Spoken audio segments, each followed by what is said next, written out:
नमस्कार दोस्तों, मैं आपका सी एस अक्षय। बहुत सारे बच्चों ने पूछा है कि सर इस महीने का सबसे इम्पोर्टेंट टॉपिक कौन सा है।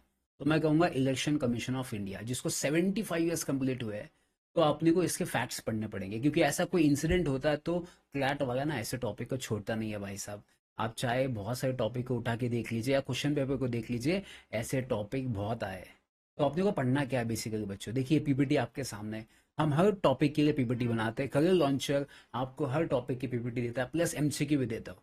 तो आज आप टेस्ट करते हैं आपका नॉलेज कि आप कितने जानते हैं इलेक्शन कमीशन ऑफ इंडिया के बारे में। तो सबसे पहले फर्स्ट पीपीटी की अगर बात करते हैं तो देखिए, अपन यहाँ पे सबसे पहले फर्स्ट पढ़ने का इसका एस्टेब्लिशमेंट कब हुआ है। 25 जनवरी 1950 का इसका एस्टेब्लिशमेंट हुआ है। First thing. सेकेंड थिंग देखना चाहिए कि बच्चों, अपन ने कौन सा डे सेलिब्रेट करने वाले, तो नेशनल वोटर्स डे सेलिब्रेट करने वाले हैं। फिर थर्ड पॉइंट आपके दिमाग में आना चाहिए, सर ये क्या परमानेंट कॉन्स्टिट्यूशनल बॉडी है। तो यस, फिर इसका आर्टिकल कौन सा है, आर्टिकल 324 होता है बच्चों। और एग्जाम में ये भी क्वेश्चन पूछे कि कौन सा इलेक्शन ये कंडक्ट करता है। तो आपके सामने देखिए, पार्लियामेंट है, स्टेट लेजिस्लेचर है, प्रेसिडेंट है या वाइस प्रेसिडेंट है, ये इलेक्शन ये कंडक्ट करता है। फिर आपने सोचना चाहिए सर इसमें कितने लोग आते हैं। तो इसमें एक चीफ इलेक्शन कमिश्नर आता है, जो मॉनिटर होता है, वो चेयरमैन होता है। एंड इसके साथ साथ बाकी भी नंबर्स में इलेक्शन कमिश्नर्स होते हैं। तो ये पहले के टाइम पे एक ही जन हुआ करता था, बट अभी ये मल्टी मेंबर्स बॉडी बन गई है, याद रखना। तो टोटल 3 लोग इसमें काम करते हैं, one chief election commissioner and other 2 election commissioners इसमें आते हैं। तो आपके नेक्स्ट दिमाग में आना चाहिए, इसको अपॉइंटमेंट कौन करता है। तो अपॉइंटमेंट बेसिकली प्रेसिडेंट करता है बच्चों। और कितने साल के लिए करता है, 6 ईयर्स और 65 years, which ever is earlier. तो ये इसके बेसिस पे अपॉइंट किया जाता है। और इसका जो पेमेंट होता है बच्चों, जो सुप्रीम कोर्ट के जज होते हैं, सेम उनकी तरह पेमेंट होता है। और इनको निकालना अगर आप चाहते हो, तो मिसबिहेव किया, अगर इनकैपेसिटी है, पागल हो गए, तो इस केस में उनको निकाल सकते हो। तो ये कुछ पॉइंट्स है, फैक्ट्स है जो आपको होनी चाहिए। एग्जाम में इसी के बीच में क्वेश्चन घूमता है।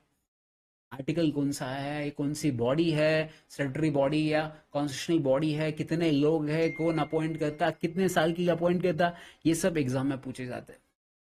अभी तक अचीवमेंट क्या क्या किया है, क्या क्या अचीवमेंट हुआ है। 18 लोकसभा का भी इलेक्शन हुआ था, जिसमें 400 स्टेट का legislative assembly election successfully conduct किया है। एंड 100 करोड़ से ज्यादा लोगों ने रजिस्टर किया है। और भाई साहब सबसे बड़ी की बात क्या है, जो जेंडर रेशियो था वो इंप्रूव हो चुका है। पहले जो फीमेल थी वो सिर्फ 900, मतलब 928 फीमेल वोटिंग के लिए जाती थी। अभी 948 फीमेल्स वोटिंग के लिए जाती है भाई साहब। तो ये बहुत अच्छे चेंजेस हुआ है। और जो हैंडीकैप होते हैं उनके लिए एक स्पेशल ऐप लॉन्च किया, जिसका नाम है सक्षम ऐप, जो घर बैठे भी वोटिंग कर सकते हैं भाई साहब।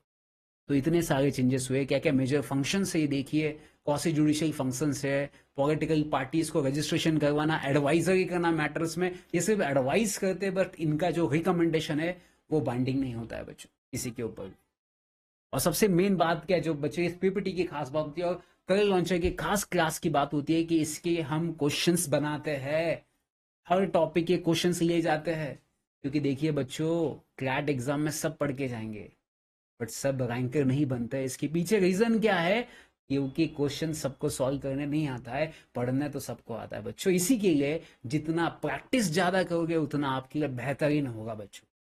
पहला क्वेश्चन आपके लिए कि इंडिया का पहला इलेक्शन कमिश्नर कौन था, और क्लैट का हिस्ट्री है वो हमेशा फर्स्ट कौन था, अभी कौन था, यही क्वेश्चन ज्यादातर पूछता। आप देखिए क्वेश्चन पेपर में।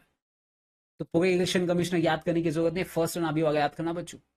तो फर्स्ट कौन था बच्चों, याद रखना, ये आपके सामने क्वेश्चन है। तो इसका आप आंसर कमेंट बॉक्स में दीजिए।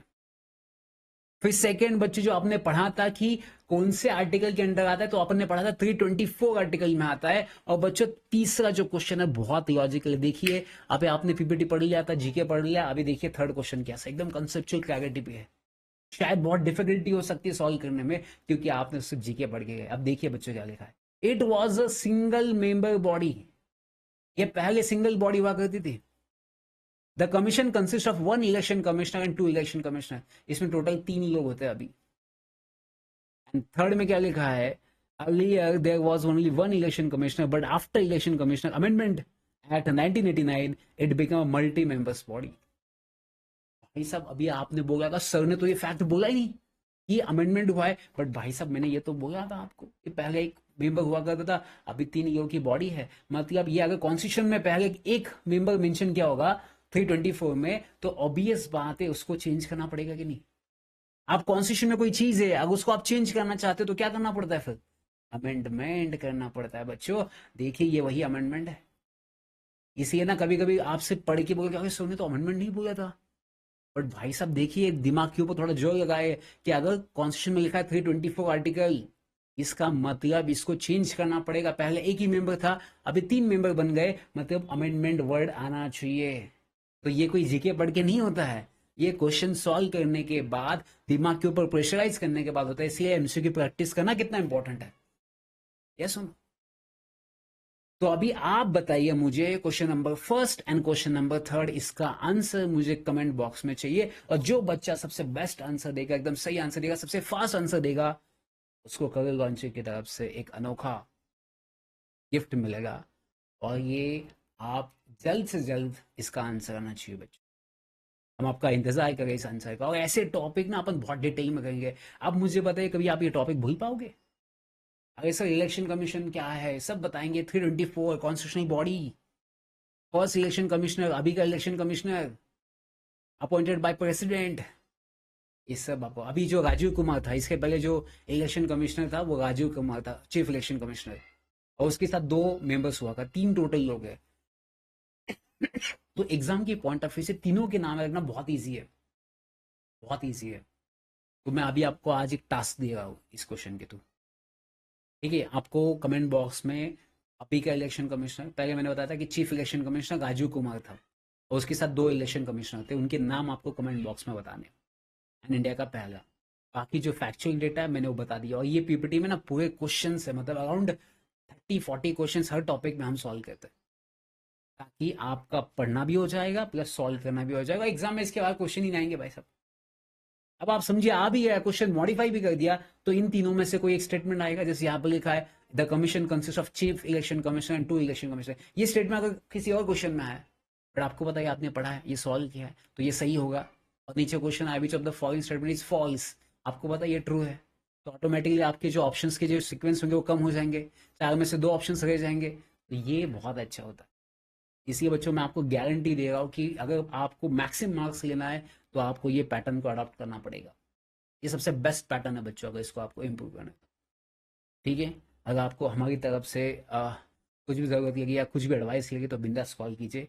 और ये जो मैं फैक्चुअल डेटा बढ़ा गया ना, फंक्शंस क्या है, की अचीवमेंट्स क्या है, कौन से ऐप लॉन्च किए, जेंडर रेशो कितना चेंज हुआ है, क्या क्या अचीवमेंट, ये भी पढ़ लेना। फिर उसके बाद उसके फैक्चुअल डेटा पढ़ना कि कौन सा आर्टिकल है, कितने मेंबर्स है, कितने टर्म्स के लिए कौन अपॉइंट करता है, इनका स्टेटस क्या है, पेमेंट कैसे मिलता है, इनको निकाल कैसे सकते हैं, ये सब कुछ यहाँ पे मेंशन किया। इसके बाद कोई टॉपिक नहीं आता। Yes, thank you so much, मिलते हैं अपन नेक्स्ट वीडियो में बच्चों। Bye bye, take care.